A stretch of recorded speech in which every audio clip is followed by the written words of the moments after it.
parmi vous pensent que le tirage des cartes du tarot permet de prédire l'avenir. Alors, je sais que vous êtes nombreux. Et comme vous, j'ai d'abord été séduit par cette possibilité. C'est la raison première pour laquelle je me suis intéressé aux cartes du tarot. Mais très vite, je me suis confronté à un dilemme. Si votre avenir est déjà déterminé, à quoi bon agir? Et quelle est la part de notre libre arbitre? Pour bien préciser mon propos, je dois vous le dire, je suis un cartésien. J'ai intégré la méthode scientifique et par conséquent, je ne suis pas prêt à croire n'importe quoi, même si quelqu'un me parle à conviction. Et je vous invite à faire la même chose. C'est cette exigence et ces incohérences qui m'ont poussé à aller plus loin dans mes recherches. Si l'on écarte dans les cartes du tarot la divination, alors que reste-t-il? Il reste, selon moi, une voie beaucoup plus puissante, celle de la psychologie et surtout des symboles. Carl Gustav Jung, l'un des pères de la psychanalyse, nous a donné une indication fondamentale. Pour lui, ces cartes ne sont pas des oracles, ce sont des images psychologiques. Et ces images font appel à ce qu'il nomme les archétypes. Les archétypes, c'est un bien commun, une image universelle que tous les humains partagent dans leur inconscient. Jung disait du tarot, il permet de prévenir l'avenir en comprenant comment le présent émerge du passé. Ces cartes deviennent alors un miroir du passé, un miroir qui révèle nos blocages, nos ressources et les mécanismes de nos propres pensées. Mais quand on décide d'explorer ce langage universel, le plus complexe est de trouver le bon support. Et c'est là qu'intervient le tarot d'Oswald Wirth. À la fin du XIXe siècle, Oswald Wirth, un franc-maçon et un occultiste, a redessiné un tarot. Il a agi en restaurateur de sa symbolique. Il a repris le tarot de Marseille et il a introduit des symboles ésotériques que le temps avait effacés. Il a intégré des références à l'alchimie, à la mythologie et surtout il a fait correspondre de manière beaucoup plus claire chacun des 22 arcanes majeurs avec les 22 lettres de l'alphabet hébraïque.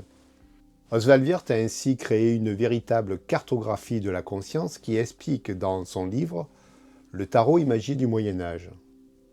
C'est donc ce jeu de tarot que j'ai étudié et qui sert de base à notre réflexion. Mais pour être franc, si mon étude consistait à reprendre ce qui a déjà été dit, je ne me serais jamais lancé dans l'écriture d'un livre et dans cette chaîne. C'est parce que j'ai exploré une nouvelle voie, que je désire partager avec vous d'ailleurs, que je m'expose ainsi. Mon domaine d'expertise, c'est la biographie. J'ai étudié notamment la mécanique des récits, des scénarios, et comme beaucoup, j'ai été subjugué par le travail d'un certain Vladimir Prop. En 1928, le folkloriste russe Vladimir Prop a fait une découverte majeure. En décortiquant des centaines de contes, il a prouvé que toutes les histoires humaines partagent la même structure et les mêmes archétypes de personnages. J'ai eu l'idée ou l'intuition de superposer cette grille narrative sur les 22 arcanes majeurs du tarot. Et là, ça a fait tilt. Le résultat était limpide. Dans les cartes du tarot, on y retrouve le héros, le mandateur, le donateur, l'auxiliaire magique ou encore l'agresseur, tout ce que décrit Prop.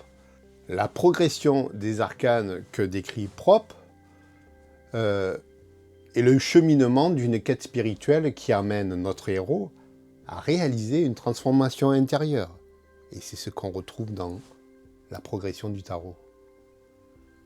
Alors ainsi, le tarot cesse d'être abstrait.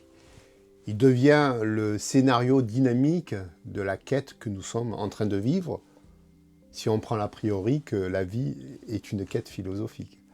Et c'est précisément ce récit initiatique, ainsi que les clés de compréhension de ces cartes du tarot, que j'ai détaillé dans mon livre « Le tarot, miroir des symboles ». Connaître ces symboles, ce n'est pas deviner un futur figé.